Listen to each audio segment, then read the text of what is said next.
Property valuation, अगर आप property खरीद रहे हैं तो आपको वैल्यूएशन करानी है, बेच रहे हैं तो वैल्यूएशन करानी है, अगर आप लोन ले रहे हैं तो वैल्यूएशन करानी है, विल कर रहे हैं तो वैल्यूएशन करानी है, यहाँ तक कि डिवोर्स के सेटलमेंट में जा रहा है तो भी उसको प्रॉपर्टी की वैल्यूएशन कराना जरूरी है।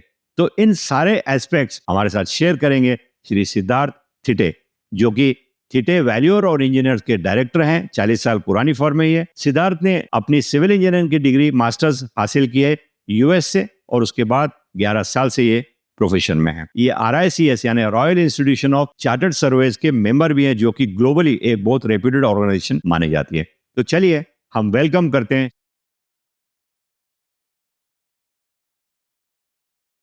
सबसे पहले ये प्रॉपर्टी वैल्यूएशन का है, तो मुझे ये बताइए कि ये प्रॉपर्टी वैल्यूएशन होती क्या है? So basically, property values is a process of determining fair market value of the property. मतलब क्या है, जो लोकेशन है, डिमांड सप्लाई है, साइज है, कंडीशन है प्रॉपर्टी की, या ये सबको ध्यान में रखते हुए हम प्रॉपर्टी की एक वैल्यू डिटरमाइन करते हैं, उसको बोलते हैं fair market value of the property. और ये जो डिटरमाइन करने की प्रोसेस है, इसको बोलते हैं वैल्यूएशन। अभी अगर देखें तो वैल्यूएशन एक आर्ट है एज वेल एज साइंस भी है, क्योंकि वैल्यूएशन में एक आपका डेटा जो रहता है वो एक हार्ड डेटा रहता है जो एक साइंस है, और उसमें आपको एक एक्सपर्ट इंटरप्रिटेशन की ज़रूरत पड़ती है कि डेटा है तो उसमें से हम क्या इंटरप्रेट करें, कैसे करें। इसलिए ये एक आर्ट भी है, कला भी है।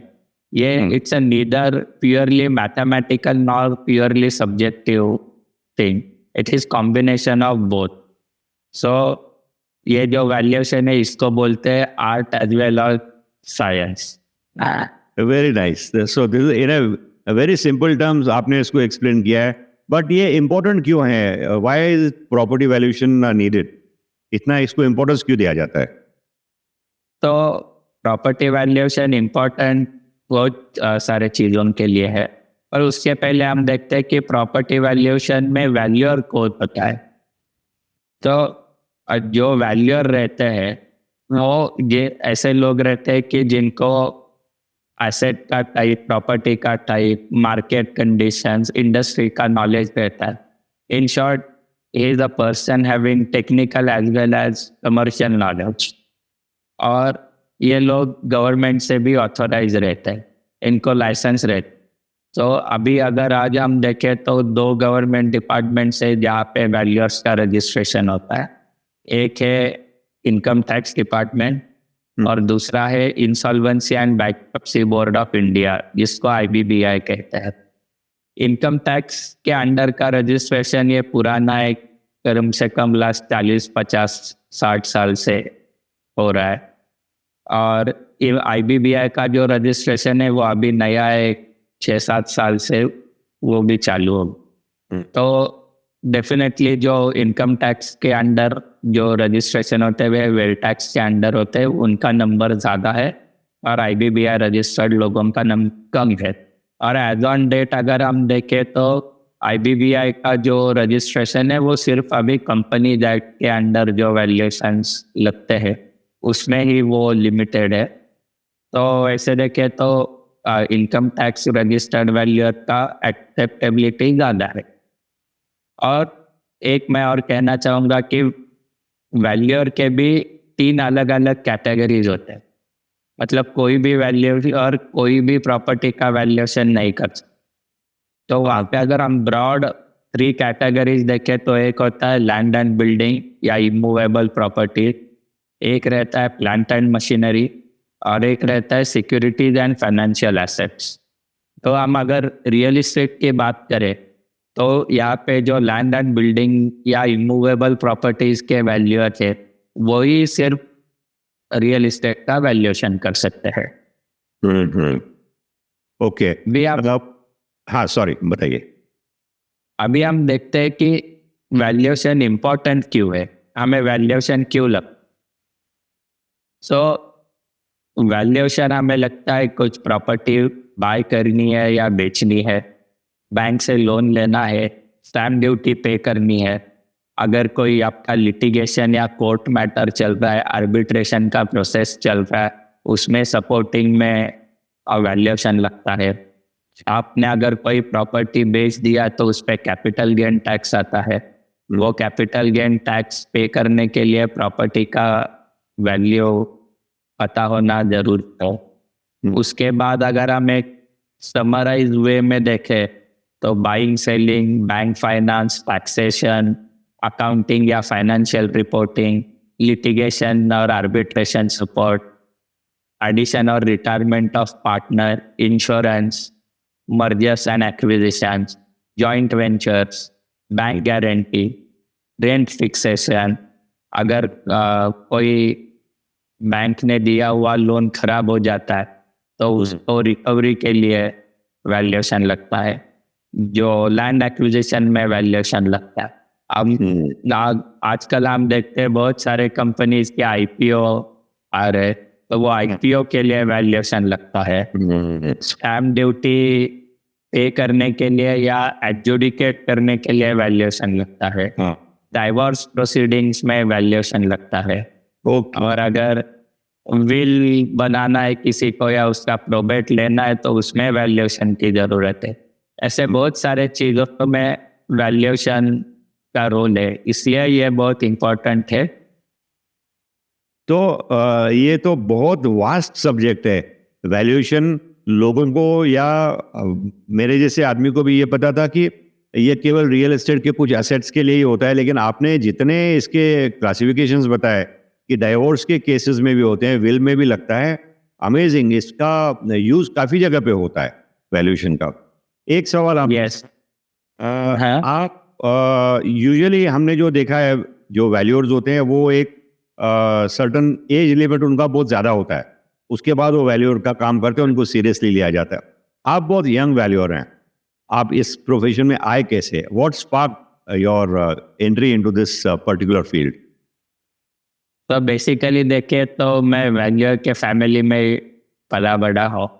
तो मैं बचपन से पापा के साथ ऑफिस में जाता था, और मतलब जब से मुझे शायद समझने लगा 6ठी 7वीं कक्षा में रह, तब से मैं देख रहा हूँ कि ये रियल एस्टेट का वैल्यूएशन कैसे होता है, क्या होता है। अगर वैल्यूएशन सही नहीं हुआ तो कैसे फाइनेंशियल लॉसेस होते हैं, कैसे अगर कोई फैमिली सेटलमेंट कर रहे हैं और सही वैल्यूएशन नहीं है तो कैसे प्रॉब्लम्स आ जाते हैं, कैसे इन्वेस्टमेंट्स में गड़बड़ी हो सकती है। ये बहुत सारी चीज़ें मैं बचपन से देखता आ रहा, तो ये सब मुझे फैसिनेट करता था। और तो वहाँ से एक जो अंदर तो मुझे आशा जगी कि हम ये करना है, तो फिर वहाँ से मेरी जर्नी शुरू हो गई, वो आज तक चालू है। तो उसके बाद मैंने मेरा इंजीनियरिंग कंप्लीट किया, सिविल इंजीनियरिंग में मास्टर्स किया, फिर फाइनेंस में एमबीए किया, क्योंकि ये फील्ड ऐसा है कि यहाँ पे खाली आपको टेक्निकल नॉलेज अगर है तो उसके साथ आपको कमर्शियल नॉलेज, क्या इंडस्ट्री कैसे चलती है, थोड़ा बहुत लीगल नॉलेज, ये सब आपको पता होना ज़रूरी है, क्योंकि इट्स अ इंटरडिसिप्लिनरी सब्जेक्ट। सिर्फ एक ही चीज़ पे वैल्यूएशन होता नहीं है। तो वहाँ से फिर ये चालू हो गया, और फिर मैंने एक सोचा कि जो हमारा ट्रेडिशनल एक्सपर्टाइज है उसको हम एक मॉडर्न टेक्निक्स यूज़ करके, एक using data driven and future focused करके हम हमारे सर्विसेज और कैसे अच्छा बना सकते हैं। तो वहाँ से फिर आया, और अभी मुझे भी ये फील्ड में खुद को भी 11 साल हो गए। ओके, वेरी गुड, बहुत अच्छा। सिद्धार्थ, मेरा सवाल आपको, वैल्यूएशन या ये वैल्यूइंग की जो फील्ड है, इसके मिसकंसेप्शन होते हैं। सो प्रॉपर्टी वैल्यू के लोगों के बहुत मिसकंसेप्शंस है, तो ये क्या है और किस तरह आप इनको इम्प्रूव कर सकते हो? तो कुछ मिसकंसेप्शंस है जो हम अभी डिस्कस करेंगे। ये जैसा लोगों को लगता है वैसा होता नहीं है। तो एक तो सबसे बड़ा मिसकंसेप्शन है कि कॉस्ट, प्राइस और वैल्यू ये सब सेम है।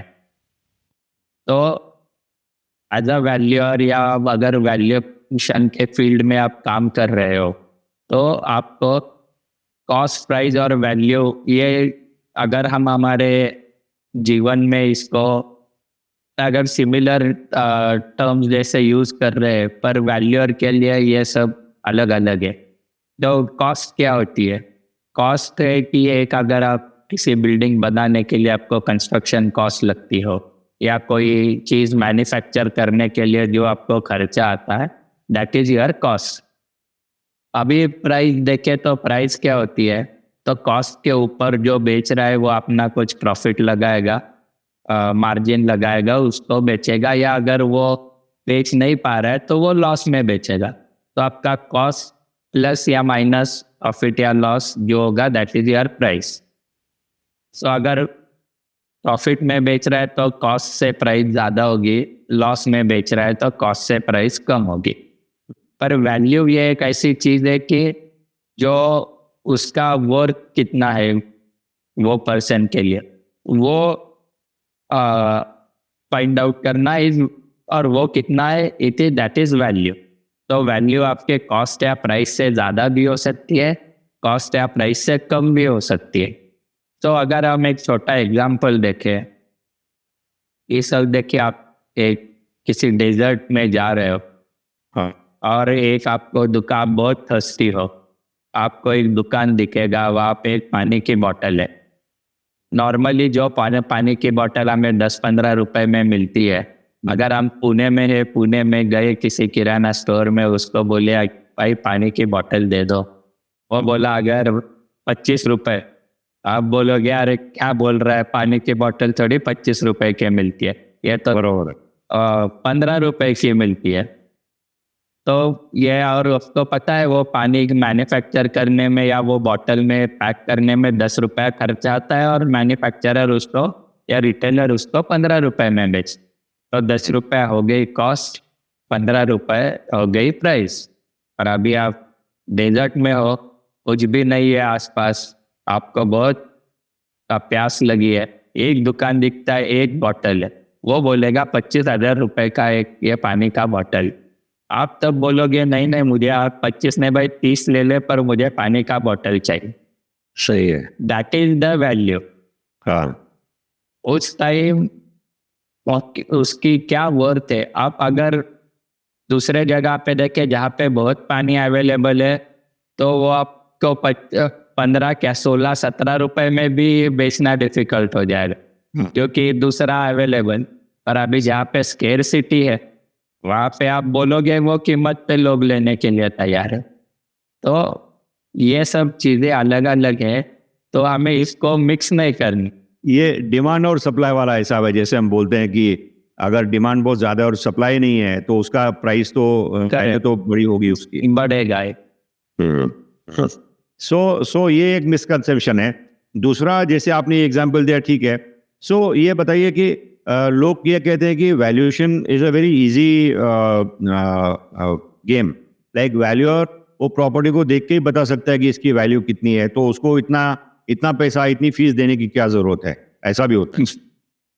ऐसा होता है बहुत बार, पर ये सही चीज, मतलब सही नहीं है, क्योंकि वैल्यूअर कोई भगवान नहीं है कि उसको गया प्रॉपर्टी देख लिया और उसको या पता चल गया या प्रॉपर्टी का वैल्यू इतना है। ऐसा नहीं होता। ये एक जैसे हमने पहले डिस्कस किया कि ये एक साइंस भी है, एक आर्ट भी है। तो साइट पे जाना, साइट विजिट करना, ये प्रोसेस का एक पार्ट है। तो साइट विजिट पे वैल्यूअर क्या देखता है कि प्रॉपर्टी एक्चुअली एग्जिस्ट करती है या नहीं, फिर वहाँ का लोकेशन क्या है, उसको रोड है या नहीं, फिर उसको नेबरिंग या सराउंडिंग में क्या डेवलपमेंट हुआ, ये चीज़ें साइट विजिट से पता चलती है। दूसरा पार्ट होता है डॉक्यूमेंट्स का स्टडी, वहाँ के मार्केट का स्टडी।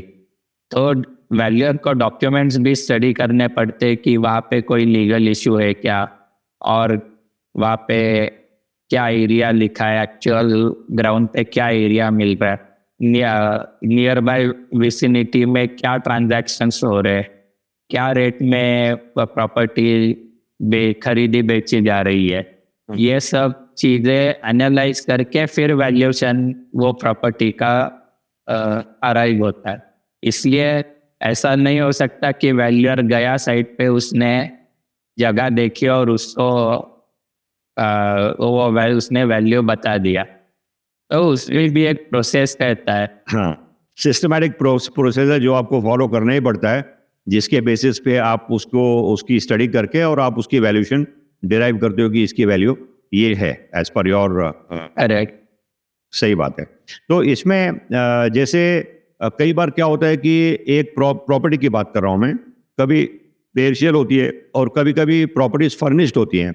सो फर्नीचर होने से प्रॉपर्टी की वैल्यूएशन बढ़ती है, कितना फर्क पड़ता है? Well, मतलब फर्नीचर है तो हर बार हम नहीं कह सकते कि प्रॉपर्टी की वैल्यू बढ़ेगी अगर फर्नीचर है, क्योंकि फर्नीचर एक ऐसी चीज है कि जो एक कस्टमाइज्ड होता है एक सर्टेन रिक्वायरमेंट के लिए। अगर समझो बायर को वही बायर की रिक्वायरमेंट और सेलर की रिक्वायरमेंट समझो एग्जैक्ट मैच हो गई, तो वो एक बार सोच सकता है कि ये फर्नीचर मेरे काम है। पर उसमें भी पर्सनल टेस्ट का एक सवाल होता है। और दूसरी चीज है कि अगर बायर को वो नहीं चाहिए कोई फर्नीचर, उसको अपने हिसाब से सब बनाना है, तो वो फर्नीचर वैल्यू ऐड नहीं करेगा। तो ये हम हर बार नहीं कह सकते कि आप फर्नीचर है इसका मतलब वो वैल्यू बढ़ी जाएगी प्रॉपर्टी। वो हमसे सिचुएशन वाइज देखना पड़ेगा। और एक बात है, जैसे ये आप कैसे डिराइव करते हैं, जैसे प्रॉपर्टी आजकल कारपेट पे बिक रही है एज पर रेरा या एज पर एग्रीमेंट्स ऑल्सो।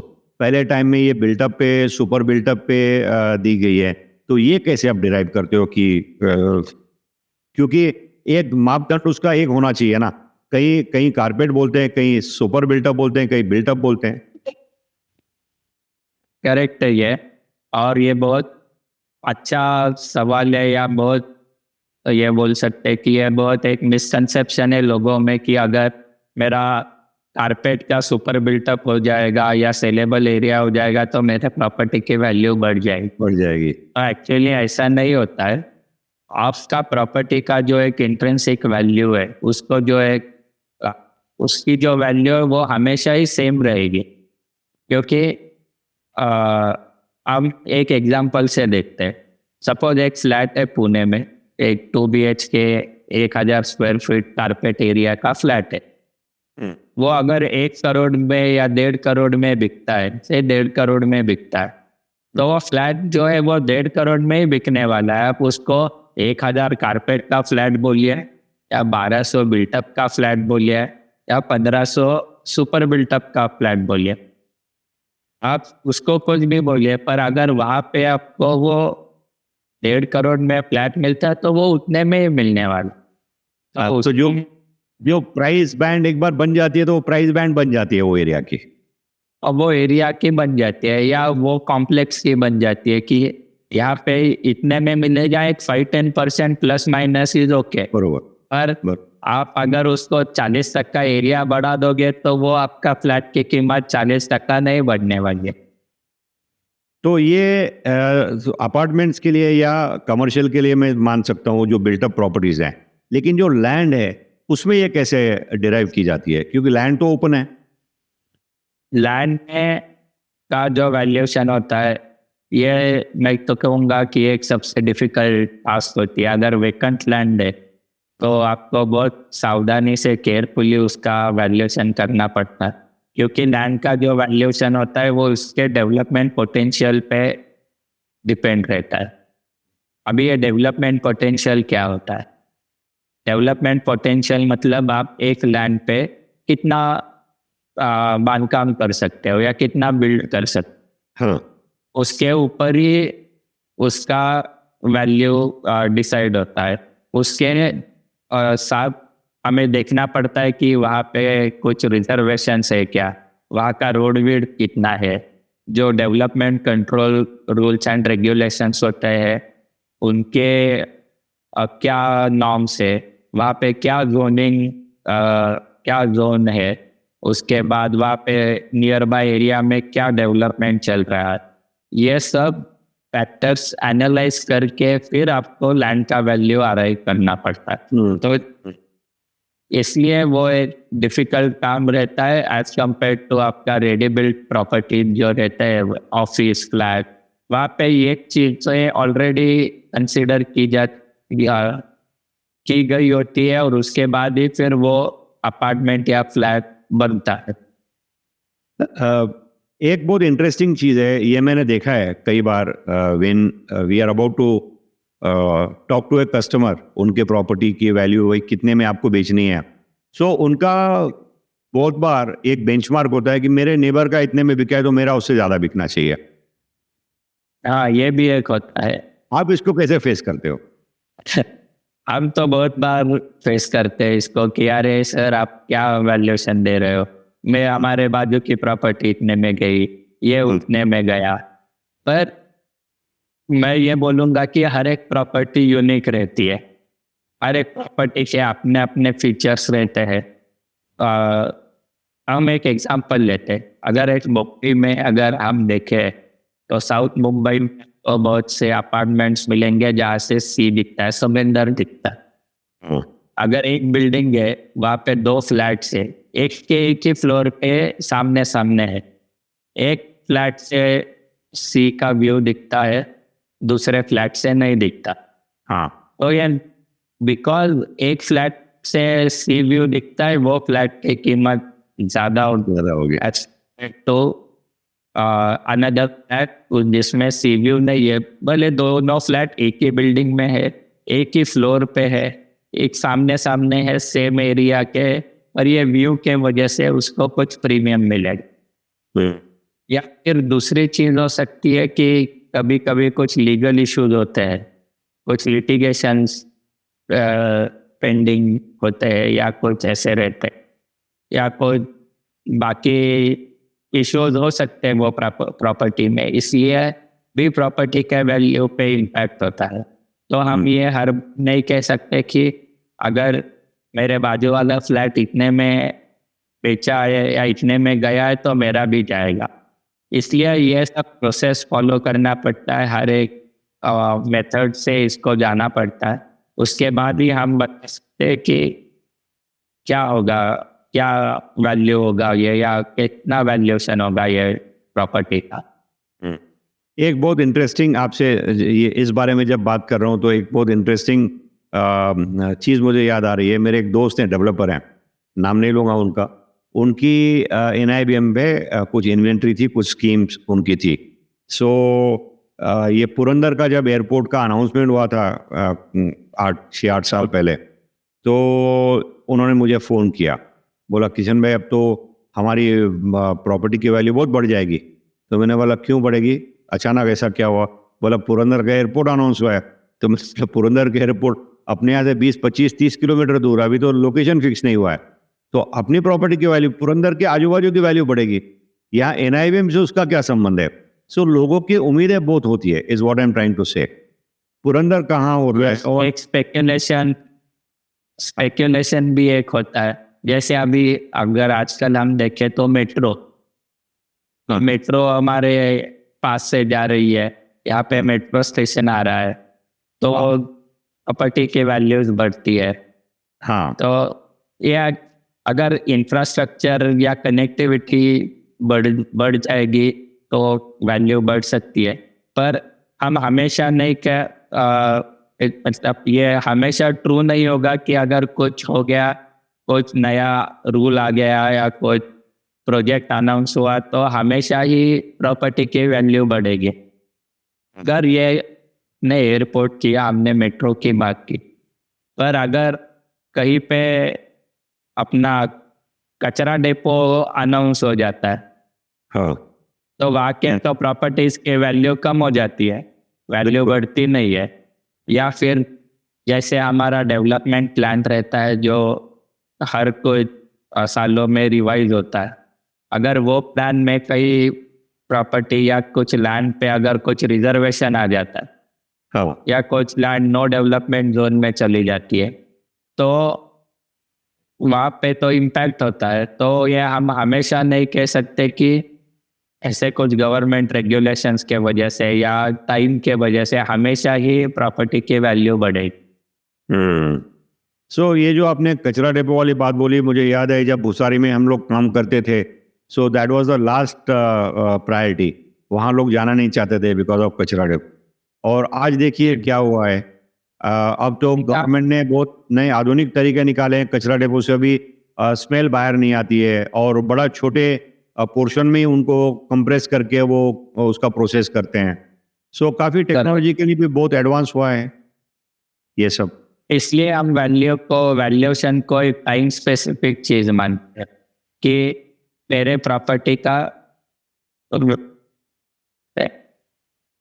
तो ये एक टाइम स्पेसिफिक चीज या एक्टिविटी रहती है कि आज जो वैल्यूएशन है वो शायद कल नहीं रहेगा, परसों और दूसरा कुछ वैल्यूएशन होगा। इसलिए हम ये कभी इसको ऐसे इंटरप्रेट नहीं करना चाहिए कि मेरी प्रॉपर्टी की आज से 1 करोड़ की वैल्यू है तो वो हमेशा ही 1 करोड़ की रहेगी या हमेशा ही बढ़ती रहेगी।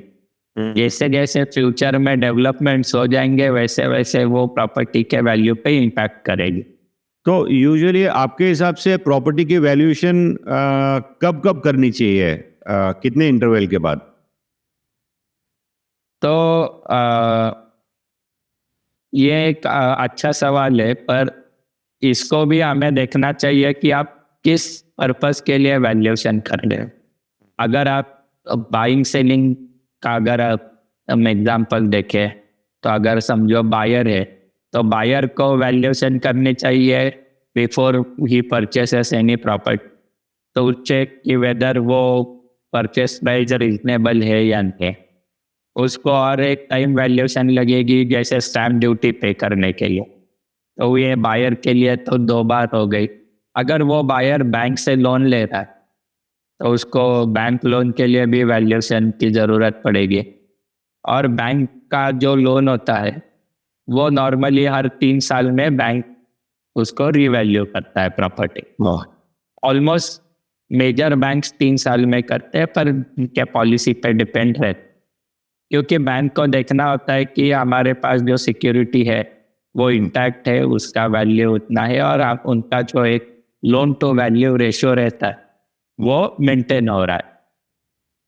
अगर आप सेलर हो तो सेलर को वो कोई प्रॉपर्टी लिस्ट करेगा बेचने के लिए, उसके पहले वैल्यूएशन कर लेना चाहिए कि जो प्राइस को उसको लिस्ट करना है वो रिजनेबल है या नहीं।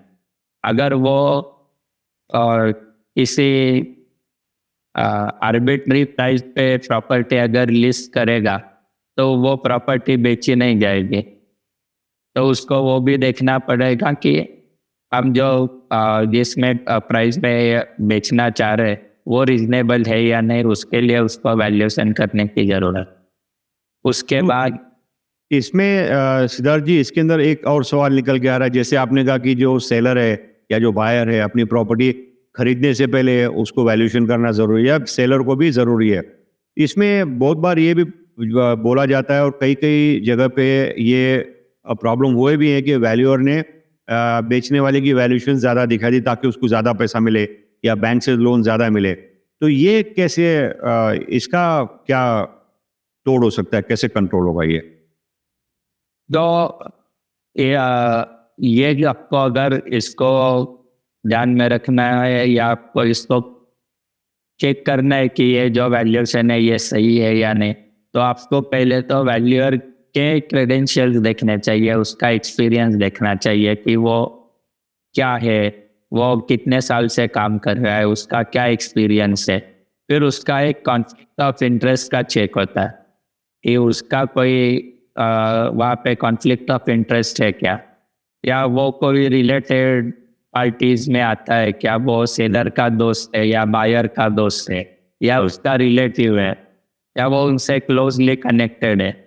तो ये चीज़ें एक बायस ओपिनियन के साइड जा सकती है, जाएगी ऐसे नहीं, पर जा सकती है। तो ये कस्टमर को देखना चाहिए। उसके बाद जो भी वैल्यूएशन रिपोर्ट उसको दिया है वो प्रॉपरली जस्टिफाइड है या या नहीं, वो एक देखना चाहिए।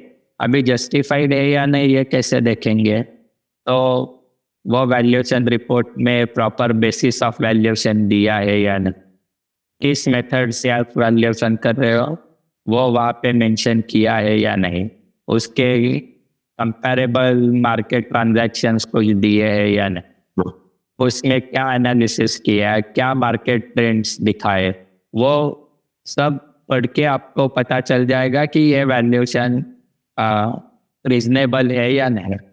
हाँ। तो सिद्धार्थ जी, इस पे can you walk us through a process कि प्रॉपर्टी की वैल्यूएशन किस तरह ideal, what is the ideal way of, आप किस तरह करते हो इस प्रॉपर्टी वैल्यूएशन, अप्रोच कैसे हाँ। होती है? तो इसमें एक चीज़ ऐसे होता है कि जब भी कोई क्लाइंट हमें अप्रोच होता है तो फर्स्ट हम उससे डिस्कस करते हैं कि आपकी रिक्वायरमेंट क्या है। आपका सबसे इम्पोर्टेंट चीज़ रहती है कि पर्पस ऑफ वैल्यूएशन क्या है, कि वो क्लाइंट को वैल्यूएशन क्यों करना है, मतलब उसको प्रॉपर्टी खरीदनी है या बेचनी है, बैंक से लोन लेना है, या कोई फैमिली सेटलमेंट चल रहा है उसमें रिपोर्ट देना है, या इन प्रॉपर्टी का इंश्योरेंस करना है, या उसको फाइनेंशियल रिपोर्टिंग में या बैलेंस शीट में दिखाने के लिए वैल्यूएशन चाहिए। सो ये पर्पस जो रहता है ये सबसे इम्पोर्टेंट रहता है, क्योंकि इसके ऊपर ही पूरा आगे का प्रोसेस डिटरमाइन है। तो एक बार हमें क्या पर्पस से वैल्यूएशन करना ये पता चल जाता है तो हम उन क्लाइंट से डिस्कस करके ये पता कर लेते हैं, फिर उस हिसाब से उनको जो भी इंफॉर्मेशन लगने वाली है वैल्यूएशन में, उन प्रॉपर्टी के डॉक्यूमेंट्स रहेंगे, पेपर्स रहेंगे, तो वो हम क्लाइंट को बताते हैं कि ये पेपर्स हमें लगेंगे तो आप इनको दे दो, एक हमें साइट विजिट करनी पड़ेगी और एक हमारा कमर्शियल प्रपोजल। तो एक बार ये क्लाइंट से अप्रूव हो जाता है तो एक एंगेजमेंट लेटर साइन करते हैं क्लाइंट के साथ कि आपने हमें अपॉइंट किया है। उसके बाद एक साइट विजिट होती है, जैसे हमने पहले डिस्कस किया, साइट पे जाके हम देखते हैं प्रॉपर्टी एग्जिस्ट करती है या नहीं, फिर लोकेलिटी में क्या हो रहा है, उसको एक्सेस रोड है या नहीं, या सारी चीज़ें ड्यूरिंग द साइट विजिट हम देखते हैं। उसके बाद एक कंपैरेबल सेल ट्रांजैक्शंस निकालते हैं वो एरिया में, फिर प्रॉपर्टी के डॉक्यूमेंट स्टडी करते हैं और ये सब का एक एनालिसिस करके एक प्रॉपर्टी के वैल्यू पे हम अराइव। एक बार ये हमारा कैलकुलेशन या वर्किंग हो जाता है, उसके बाद क्लाइंट से हम रिपोर्ट एक बार डिस्कस करते हैं। तो उनके कभी कभी कुछ सवाल रहते हैं कि ऐसा क्यों है, वैसा क्यों है। तो हर एक बार ऐसे नहीं होता कि क्लाइंट टेक्निकली उसको सब आता है। मोस्ट ऑफ द टाइम ऐसे रहता है कि क्लाइंट को टेक्निकल चीज़ें पता नहीं रहती, तो उनको एक्सप्लेन करना पड़ता है कि ये क्या है, और उसके बाद फिर वो रिपोर्ट फाइनल हो। या सो वेरी वेरी इंपॉर्टेंट जो अभी आपने बताया, ये मेथड, ये प्रोसेस बहुत ज़रूरी है। जो लोग अपनी प्रॉपर्टी वैल्यूएशन कराना चाहते हैं या कराने की उनकी इच्छा है, तो दे मस्ट अंडरस्टैंड कि प्रॉपर्टी वैल्यूएशन ऐसे ब्लाइंडली नहीं होती है, जस्ट बिकॉज आपके नेबर ने बोल दिया या किसी और ने बोल दिया या किसी रियल एस्टेट ब्रोकर ने बोल दिया, so that doesn't determine that this is the value. There is a systematic approach, आपको ढंग से उसको, मेथड से उसको वहाँ लाना पड़ता है पेपर पे, और उसका पूरा आपको डिस्क्लोज करना पड़ता है कि किस आपने कैसे अराइव किया, उसका फॉर्मूला क्या है, वो आपको डिस्क्लोज करना पड़ता है उनको, ताकि they can have it double check. अगर उनको कोई डाउट आता है तो किसी और से चेक करा सकते हैं कि ये हमारी वैल्यूएशन मिली है, ये सही है कि नहीं है। ऐसा भी होता है, कई बार डबल चेक भी होती है, वैल्यूएशन बड़ी होती है। इसमें सिद्धार्थ जी मुझे एक बात बताइए, जैसे बायर और सेलर दोनों के लिए property valuation important role play करती है। What are the red flags? क्या उनको देखना चाहिए कि ये रेड फ्लैग्स ये हैं तो फिर ये कुछ ठीक नहीं है? ऐसे कुछ रेड फ्लैग्स हम हो सकते हैं कि जैसे हम अगर देखें कोई ओवर वैल्यूएशन या अंडर वैल्यूएशन, हाँ, और हो सकता है। अगर एक हम एग्जांपल देखें, एक अगर सेलर है, उसके पहचान वाला कोई वैल्यूअर है, तो अगर वो 2 करोड़ का फ्लैट है उसका, वो उसका वैल्यूएशन 2.5 या 3 करोड़ दे देता है, हाँ, तो वो ओवर वैल्यूएशन हो जाएगा, तो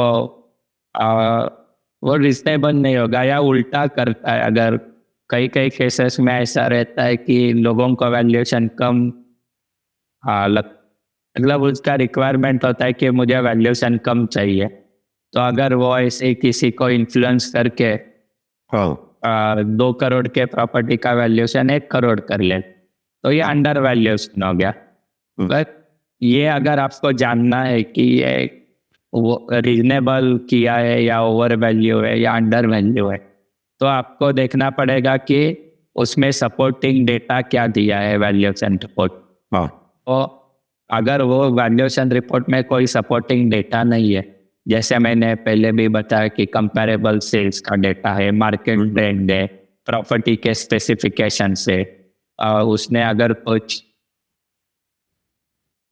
लीगल इश्यूज कुछ डिस्कस किया है, अगर ये ऐसा कुछ भी नहीं है तो वो एक रेड फ्लैग हो सकता है। उसके बाद एक, जैसे हमने पहले बात किया, एक कॉन्फ्लिक्ट ऑफ इंटरेस्ट का या बायस का एक, अगर वो किसी से रिलेटेड है तो वो एक रेड फ्लैग हो सकता है।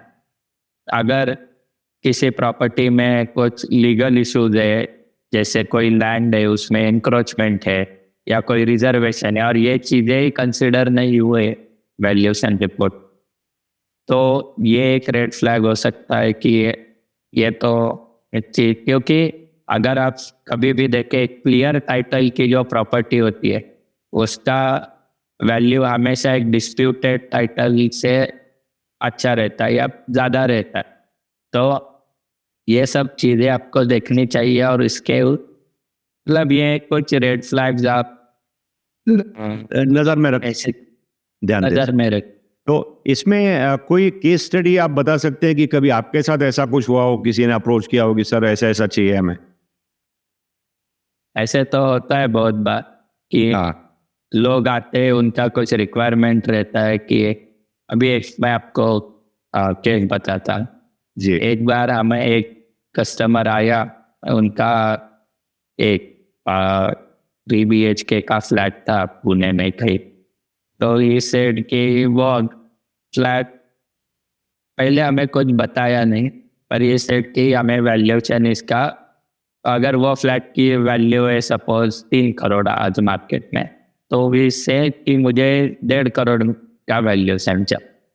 अच्छा, बोला भाई ये कैसे हो सकता है, ये तो सही नहीं है, and as a expert valuer या इंडिपेंडेंट कंसल्टेंट ये नहीं हो सकता। हाँ तो बोला नहीं नहीं सर ये ऐसे ही चाहिए, नहीं तो नहीं करना। तो उससे बात करने के बाद ये पता चला कि उनका कुछ फैमिली सेटलमेंट हो रहा था 2 भाइयों में, और इसको वो घर खुद के लिए चाहिए था। फॉर दैट ही सेइंग कि इसका वैल्यू आप कम दिखा दो, तो मैं बोलूँगा ये कम प्रॉपर्टी मैं रखता हूँ, ज़्यादा वाली दूसरे को देता हूँ। तो ऐसे होता है, पर मैं सबको यही बताऊंगा कि एज ए इंडिपेंडेंट कंसल्टेंट ऐसे प्रैक्टिस आपको कभी नहीं फॉलो करनी चाहिए, बिकॉज आप वहाँ पे एक एक्सपर्ट के नाते आप आपका ओपिनियन दे रहे हो।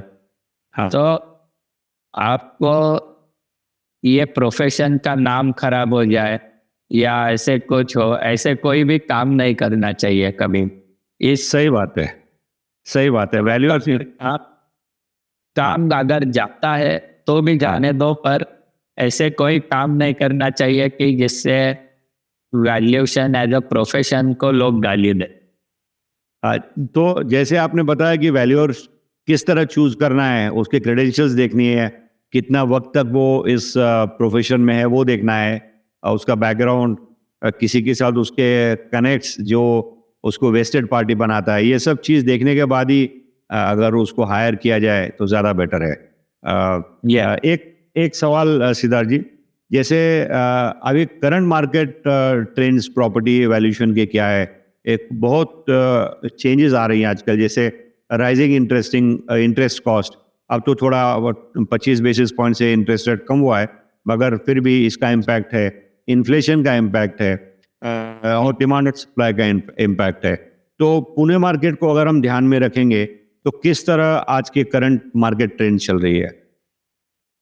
सो अगर हम इसको एक एक पॉइंट से देखें तो अगर हम पहले जो इंटरेस्ट रेट बढ़ रहे उसके बारे में अगर हम डिस्कस करें तो अगर इंटरेस्ट रेट बढ़ जाते हैं तो लोन्स महंगे हो जाते हैं और लोन्स महंगे हो जाते हैं तो प्रॉपर्टी की प्राइस भी बढ़ जाती है या क्योंकि दो अगर बिल्डर है तो उसको भी कंस्ट्रक्शन के लिए लोन लेना पड़ता है तो अगर उसको वो 9% से मिलता है जो लोन मिलता है वो अगर 10, 11, 12% पे या 15% पे चला जाता है तो ऑटोमेटिकली उसकी कॉस्ट बढ़ती वो कहीं ना कहीं वो कॉस्ट कस्टमर को पास ऑन करता है तो प्रॉपर्टी की भी प्राइस बढ़ती है। जो फ्लैट अगर से 50 लाख का मिलता होगा वो 60 लाख 70 लाख में चला जाएगा। तो एंड सिमिलरली आपका हाउसिंग लोन का भी अगर इंटरेस्ट रेट बढ़ गया तो जो बोरोवर्स है उनका ईएमआई बढ़ जाता है और इससे फिर वो प्रॉपर्टी के अफोर्डेबिलिटी पे इम्पैक्ट आता है। तो हम अगर ऐसे देखें कई अगर एरियाज है पुणे में जैसे हिंजवड़ी है, रावेत है, वाघोली है, वहाँ पे जो मिड सेगमेंट में प्रॉपर्टीज हैं वहाँ पे थोड़ा लोग कॉशियस हो रहे हैं प्रॉपर्टी लेने में क्योंकि प्राइजेस बढ़ रहे हैं पर उस हिसाब से बाकी चीज़ें नहीं बढ़ रही तो वो एक है। और अगर ये हम मिड सेगमेंट प्रॉपर्टीज में देखें और दूसरा एक हाई एंड प्रॉपर्टीज है जहाँ पे देखेंगे तो अगर पिछले कुछ 1, 2, 3 साल में देखे तो यहाँ पे भी कुछ डिमांड कम है क्योंकि कैसे होता है आपके प्रॉपर्टी का साइज बढ़ जाता है, प्राइस बढ़ जाता है तो ऑटोमेटिकली वो लेने वाले बायर्स भी कम हो जाते हैं। अगेन डिमांड एंड सप्लाई का खेल। Third thing is inflation. जैसे इन्फ्लेशन बढ़ता है सारे कॉस्ट बढ़ जाते हैं तो अगर आपने कुछ भी नहीं किया तो भी हर साल आपके कॉस्ट अगर 5-7% का इन्फ्लेशन है तो उतने तो बढ़ने ही है सारे कॉस्ट। आपका कंस्ट्रक्शन का कॉस्ट बढ़ता है, मटेरियल्स का कॉस्ट तो ये सारे कॉस्ट ऑटोमेटिकली जाके आपका बिल्डिंग का कॉस्ट बढ़ता है और वो कॉम्पेंसेट करने के लिए प्रॉपर्टी का भी प्राइस बढ़ जाता है। तो इन्फ्लेशन के वजह से भी प्रॉपर्टी का प्राइजेस बढ़ता है।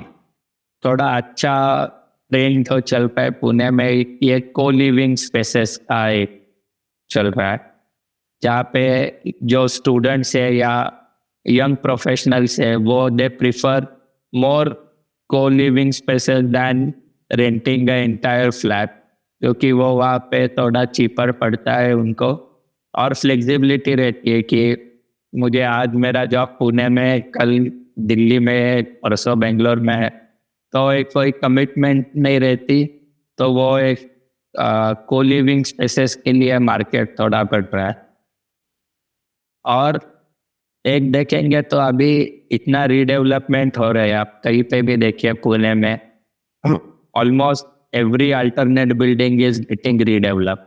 करेक्ट। तो इससे सप्लाई इतना बढ़ जाएगा एक अगले 5-7 सालों में जो और उसको मतलब ये हमें थोड़ा एक केयरफुली उसको हैंडल करना पड़ेगा कि इतना हम सप्लाई बढ़ा रहे मार्केट में तो उतने बायर्स है क्या, उसको कैटर करने के लिए इंफ्रास्ट्रक्चर है क्या, रोड्स है क्या। आज आपको भी पता है पुणे में ट्रैफिक की कंडीशन खराब होती जा रही है।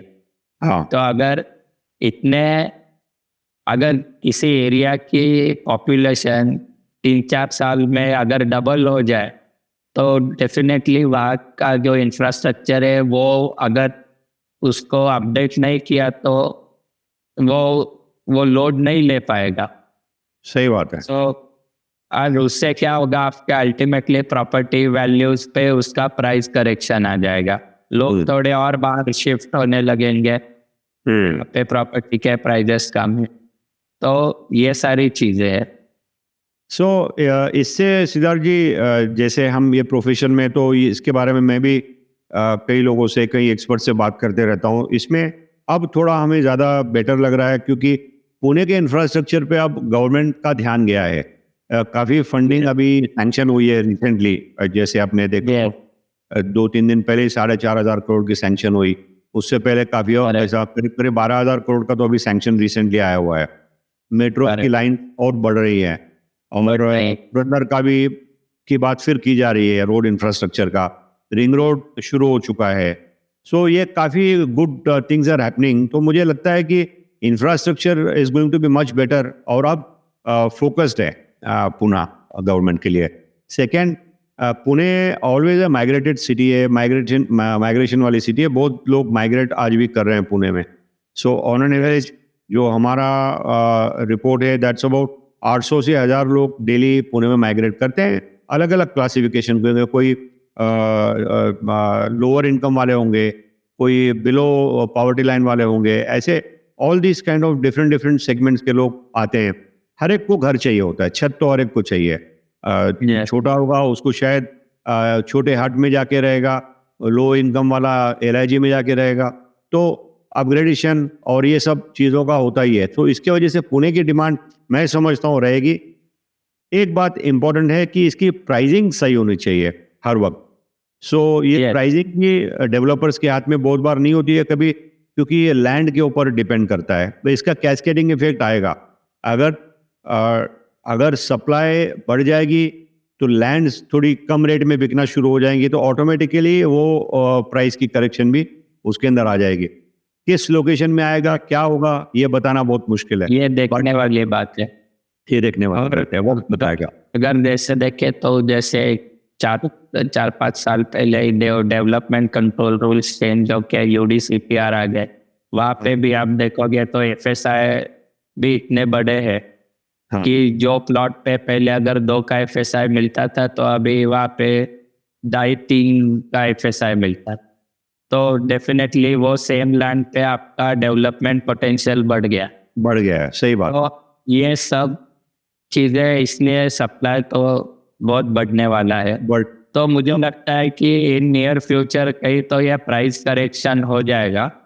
डिमांड रहेगी पर ये प्राइस करेक्शन हो जाएगा और वापस वहां से ग्रोथ दिखना शायद चालू हो सकता। और ज़रूरी भी है ना, थोड़ी साइकिल नीचे ऊपर, तभी तो बिजनेस स्टेबल और अच्छी रंग से चलेगा।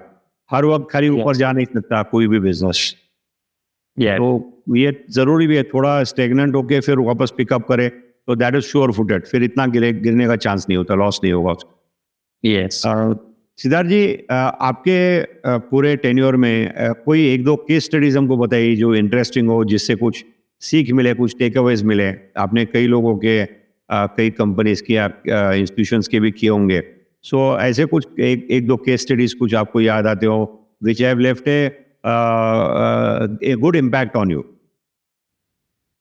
है। Yes. तो पता एक हमने काम किया था, ये ऐसे फैमिली सेटलमेंट के लिए था। और अच्छा, एक बड़ी पावरफुल फैमिली थी, उनके 3 बेटे थे। उनको उसमें वो प्रॉपर्टी डिवाइड करनी थी। हाँ, उसके बाद मतलब वो हमारे पास आ गया, वैल्यूएशन किया, वो वैल्यूएशन सबमिट किया। तो जो फैमिली के बड़े, ये मतलब ये तीनों बच्चों के जो पापा जी थे, उन्होंने मिलने के लिए बुलाया कि ये कैसे, क्या किया है आपने, ये कैसे होता है। तो उनको भी नहीं पता था और उन्हें भी तीनों, उनका भी कोई इंटेंशन नहीं था कि किसी के ऊपर कोई अन्याय हो जाए। हाँ, तो मैं गया वहाँ पे, तो फिर उनसे डिस्कस किया। उन्होंने बहुत सवाल पूछे, ये ऐसे क्यों होता है, वैसे क्यों होता है, ये क्या है, वो क्या है। तो उनको जब पूरा सब बताया कि कैसे प्रोसीजर होता है, क्या करते हैं, कैसे डेटा निकाला जाता है, उस पर कैसे एनालिसिस किया जाता है, उसके बाद ये वैल्यू पे हम आते हैं। तो वो सब करने के बाद उनको भी एक कॉन्फिडेंस आ गया कि उन्होंने भी अप्रिशिएट किया कि यार अच्छा है, हम ऐसे ही किसी आदमी को ढूंढ रहे थे कि जो हमें पूरा एक टेक्निकल लैंग्वेज में या टेक्निकली करेक्ट समझाए। और मुझे अभी कोई प्रॉब्लम नहीं है कि अगर कल जाके ये अगर पार्टीशन हो जाता है तो इस पे कोई डिस्प्यूट भी निकल आएगा, क्योंकि हाँ। ये इतना परफेक्टली किया हुआ वैल्यूएशन है कि किसी को अभी मुझे ये प्रॉपर्टीज डिवाइड करके देने में कोई दिक्कत नहीं होगी। हाँ, तो ये एक था। तो ये नहीं, हाँ बताइए। हाँ, नहीं आप नहीं, मैं कह रहा था ये तो एक अच्छा था पॉजिटिव साइड वाला। कहीं आपको गलत लोग भी मिलते होंगे, तो वो कि आपके एक्सपीरियंस कुछ बताइए आप। हाँ। अभी जैसे मैंने पहले आपको एक बताया कि किसी को वो भाई को अपार्टमेंट नहीं देना था, तो वो बोला कि उसका वैल्यू कम कर दो। तो वैसे भी उसी तरह से एक केस आया था। एक हम बैंक के लिए वैल्यूएशन कर रहे थे, तो वो बैंक से हमें काम अलॉट हुआ था कि एक लैंड है उसका आपको, हम उसको लोन देने वाले, तो आप उसका वैल्यूएशन दे दें। हाँ। तो जब हम गए तो गए साइट पे, वहाँ पे देखा, वहाँ पे एक हाई टेंशन वायर वो लैंड के बीच से जा रही थी। एक वहाँ पे कुछ नाला भी था, और कुछ वहाँ पे ऐसा दिखा कि कोई जैसे इंक्रोचमेंट जैसा कुछ हो, वो वहाँ पे कुछ जोपते जैसा दिख रहा। हाँ। बाद में हमने क्लाइंट से कुछ डॉक्यूमेंट्स मांगे। क्लाइंट ने बोला मेरे पास ये नहीं है, वो नहीं है, अरे आपको खाली लैंड का ही वैल्यूएशन देना है, ये 7/12 है, मेरे पास इतना है, उसका लेआउट नहीं है, बाकी कुछ नहीं है। बोला सर ऐसे तो चलेगा नहीं, अगर ड्यू डिलीजेंस करना है तो इंफॉर्मेशन तो सारी लगेगी। और उसके बाद जब थोड़ा डिग करना शुरू किया या वहाँ से इंफॉर्मेशन निकालनी शुरू की, तो फिर पता चला कि वो पहले बोलता था कि जो हटमंड से वो मेरे लैंड पे नहीं है, और बाद में पता चला वो भी इसी लैंड पे है। और जैसे वो कह रहा था कि आप हाई टेंशन लाइन का रिपोर्ट में मत मेंशन करो, ताकि फिर मेरा लोन नहीं होगा। पर सेड भाई ये तो नहीं हो सकता, आई एम इंडिपेंडेंट प्रोफेशनल, मुझे जो है फैक्ट बैंक को बतानी है, then you and bank they both decide कि क्या करना है। अल्टीमेटली का कॉल है, कमर्शियल कॉल है, उनको लोन देना है या नहीं है। या आप किसी इन्वेस्टर के पास जाओगे तो वो उसका कॉल है कि इसको लोन देना है या इसमें इन्वेस्ट करना है या नहीं। और as a independent consultant, my role is to give the factual position कि क्या है यहाँ पे। सो फिर वो बोला कि हमें रिपोर्ट नहीं चाहिए, अगर ये करेंगे तो हमारा काम नहीं होगा। I said sir that is your problem, अगर आपको रिपोर्ट नहीं चाहिए तो नहीं चाहिए, मैं क्योंकि ये ऐसे काम नहीं करता, और ये हमको जो फैक्ट्स है वही रिपोर्ट में मिले। फिर उन्होंने हमसे रिपोर्ट नहीं लिया, आगे जाके उसका क्या हो गया, किसी ने दिया नहीं दिया पता नहीं, पर ऐसे भी लोग मिलते हैं कि आते हैं। सब काम करने के बाद अगर उसका रिक्वायरमेंट सेटिस्फाई नहीं होता तो बोलते कि हमें रिपोर्ट नहीं चाहिए। से ठीक है, अगर आपको लंबे समय के लिए या प्रोफेशन में काम करना है तो आपको ना बोलना सीखना चाहिए। बिल्कुल सही बात है। और जैसे आपने वो काम जाने दिया, बजाय कि गलत काम करके बाद में वो कभी बात निकलती तो शायद आपके ऊपर भी सकती थी, आपका भी ना आ सकती है। सही बात है। और अपने कॉन्शियस को जो नहीं पड़ता है उसको करने में कोई मतलब ही नहीं है। नहीं है, रात में आपको सुकून की नींद आनी चाहिए। बिल्कुल बिल्कुल सिद्धार्थ जी, बहुत डिटेल में हमने इस विषय पे चर्चा की। मैं समझता हूँ कि जो वैल्यूएशन का पूरा मॉडल है उसमें ये बहुत छोटा परसेंटेज होगा जो अभी हमने बात की होगी। ये तो बड़ा वास्ट इसमें ज्ञान लिया जा सकता है, दिया जा सकता है। मगर Yes. हो सकता है कि अगर कुछ हमारे कमेंट्स व्यूअर्स के आएंगे तो हम इस पे और कुछ एलाबोरेट करके कुछ और नया एक चैप्टर और बनाएंगे. But for now I think you have given us lot of inputs. बहुत अच्छा एनलाइटन आपने किया है आज इस शो में हमको. लास्ट के कोई पार्टिंग थॉट्स आपके बताइए इसके बारे में. Anything you would want to tell our viewers? या तो जो नॉर्मली हमें वैल्यूएशन करते हैं, तो एक डॉक्यूमेंट्स के बारे में मैं कुछ कहना चाहूँगा, प्रॉपर्टी के डॉक्यूमेंट्स के बारे में, कि जो प्रॉब्लम हम ऑलमोस्ट एवरी डे फेस करते हैं, ये जो बिल्डिंग प्लान होता है जिसको हम ब्लूप्रिंट का कॉपी रहता है, हाँ. जो कॉरपोरेशन से सैंक्शन होता है, जिसको सैंक्शन बिल्डिंग प्लान भी कहते हैं, वो बहुत लोगों के पास होता नहीं है. तो मतलब मैं आपके सारे व्यूवर्स को ये बताना चाहूँगा कि अगर आप कोई भी फ्लैट दे रहे हो, वो अगर बिल्डर से है या सेकेंड सेल में या रीसेल में ले रहे हो, फ्लैट हो, ऑफिस हो, शॉप हो, जो भी आप प्रॉपर्टी ले रहे हो, तो आप उसका ब्लूप्रिंट का कॉपी आप ज़रूर मांग लीजिए. जो प्लान एग्रीमेंट्स में लगाए होते हैं वो ब्लूप्रिंट्स नहीं होते हैं. तो एज अ प्रॉपर्टी ओनर आपके पास ये डॉक्यूमेंट्स होने चाहिए. ये कॉरपोरेशन का जो एरिया है, अगर पुणे में देखें तो पुणे म्यूनिसिपल कॉरपोरेशन है, या पीसीएमसी है, या मुंबई में देखोगे तो municipal corporation of greater Mumbai है. इनका जो एरिया होता है, यहाँ पे ये कॉम्पिटेंट अथॉरिटीज होते हैं. अगर यहाँ से आप थोड़ा बाहर जाते हो, पुणे में देखोगे तो पीएमआरडीए है, मुंबई में देखोगे तो एमएमआरडीए है. तो ये कॉम्पिटेंट अथॉरिटीज होते हैं. ये लोग प्लान सैंक्शन करते हैं या उसको कंप्लीशन या ऑक्यूपेंसी सर्टिफिकेट दे. अगर इसके भी बाहर आप जाते हो, जहाँ पे ग्राम पंचायत वगैरह है, तो ग्राम पंचायत को प्लान सैंक्शन करने का कोई भी अथॉरिटी नहीं है. तो वहाँ पे अगर कोई भी बिल्डिंग बना रहा है तो उसको टाउन प्लानिंग डिपार्टमेंट से बिल्डिंग प्लान सैंक्शन करवाना पड़ेगा. और ये बहुत सारे लोगों को पता नहीं होता. तो अब अगर आप कोई ऐसी प्रॉपर्टी खरीद रहे हो जिसमें अप्रूव्ड बिल्डिंग प्लान नहीं है, तो आप मतलब वो एक रिस्क आप ले रहे हो वहाँ पे. और ये अगर ग्राम पंचायत का सैंक्शन है तो भी एक रिस्क हो सकता है. हमने रिसेंटली देखा है कि पीसीएमसी में कितना बड़ा वास्ट स्केल पे डिमोलिशन हुआ है जो इलीगल कंस्ट्रक्शन से. तो ये अभी भी हो सकता है. तो अगर आपके पास पूरे सारे अप्रूवल्स लेके कोई बिल्डिंग बनाया है और उसमें आप फ्लैट या कोई ऑफिस ले रहे हो या इन्वेस्टमेंट कर रहे हो, तो वो एक आपकी सिक्योर्ड इन्वेस्टमेंट रहेगी लॉन्ग टर्म के लिए. तो ये मैं कहना चाहूँगा.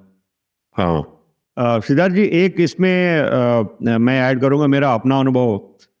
एक बहुत अच्छे माने हुए बिल्डर हैं पुणे के, जिनके कॉम्प्लेक्स में मैंने रीसेल में ऑफिस ली थी अपने लिए. This is on MG road camp में. अब उसका तो हमने लोन के लिए अप्लाई किया एंड बैंक ने कहा कि ठीक है, इसका ब्लूप्रिंट दीजिए, जैसे आपने कहा सैंक्शन प्लान ब्लूप्रिंट. सो बिल्डिंग का ब्लूप्रिंट मिल गया. हमारा जो फ्लोर था, 4th फ्लोर, उसका ब्लूप्रिंट नहीं था. बाकी सारे फ्लोर्स का ब्लूप्रिंट मिला. हमारे ऊपर वाले फ्लोर्स का भी ब्लूप्रिंट था, लेकिन हमारा नहीं था. बैंक बोले कि ये नहीं, हमको आपके फ्लोर का. तो हमने बोला अगर 5वां माला, हमारा 4थे माले पे था, अगर 5वां मंजिला का ब्लूप्रिंट है, मतलब पूरा 4थे का होगा तभी तो 5वें का होगा ना. अब ये बहुत पुराना, 30 साल पुराना कंस्ट्रक्शन है, अब नहीं मिल रहा है. So bank put the foot down. Eventually हमने क्या किया, हमने तो बैकआउट कर दिया बैंक से, हमने डाउन पेमेंट पे ले लिया. बट देन ये we approach the architect. Fortunately architect का सील था उस पर, and Parsi gentleman, very good person, retired, but he said don't worry, I will help you, मेरे पास शायद होगा. तो 25-30 साल पुराना भी रिकॉर्ड उनके यहाँ पर उन्होंने निकाला और we got a the blueprint from him 4th floor का. सो ऐसा भी कभी कभी अनुभव होता है कि डेवलपर के पास नहीं था, उन्होंने सोसाइटी को हैंड ओवर कर दिया, तो उनके पास कुछ होता ही नहीं है. तो वो बोले अभी आप सोसाइटी के बाद उसमें रिस्क क्या हो सकता है दूसरा प्लान का, जैसे आपने बोला 4th फ्लोर का नहीं है. अगर आप नए बिल्डिंग्स देखोगे तो आपको रेफ्यूज एरिया रखना कंपलसरी होता है.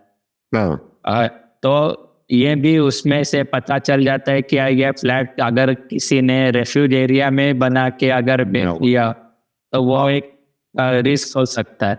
सही इसलिए बात। वो फ्लोर का भी ब्लूप्रिंट का कॉपी होना जरूरी है। हाँ, नहीं आजकल तो काफी अवेयरनेस है, अब तो सारा डिजिटाइज्ड है, हर चीज के सैंक्शन प्लान्स अभी रेरा भी अपलोड हो जाते हैं, आप सैंक्शन प्लान वहीं से लेसे उठा सकते हो, तो अब तो बड़ा आसान हो गया है, life is very easy now. Yes, ठीक है सिद्धार्थ जी, बहुत बहुत शुक्रिया हमारे साथ जुड़ने के लिए और हमें इतना सारा ज्ञान देने के लिए वैल्यूएशन का।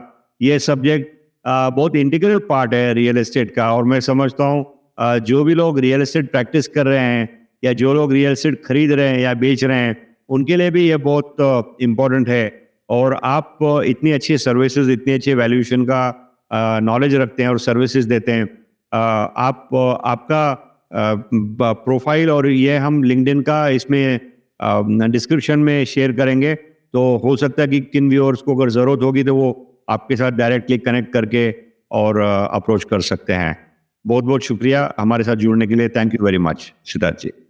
Thank you, thank you. दोस्तों उम्मीद है आपको आज का ये पॉडकास्ट पसंद आया होगा, और अगर आपको यूजफुल लगा तो औरों के साथ भी इसे जरूर शेयर कीजिए ताकि वो भी इसका फायदा उठा सकें। अगर आप हमारे चैनल पे नए हो तो इसे सब्सक्राइब करना बिल्कुल मत भूलिए, और कमेंट सेक्शन में ये लिख के बताइए कि किस टॉपिक पे आप चाहते हैं कि हम और पॉडकास्ट बनाएं या वीडियोस बनाएं। बहुत बहुत शुक्रिया, जल्दी मिलते हैं किसी अगले वीडियो के साथ।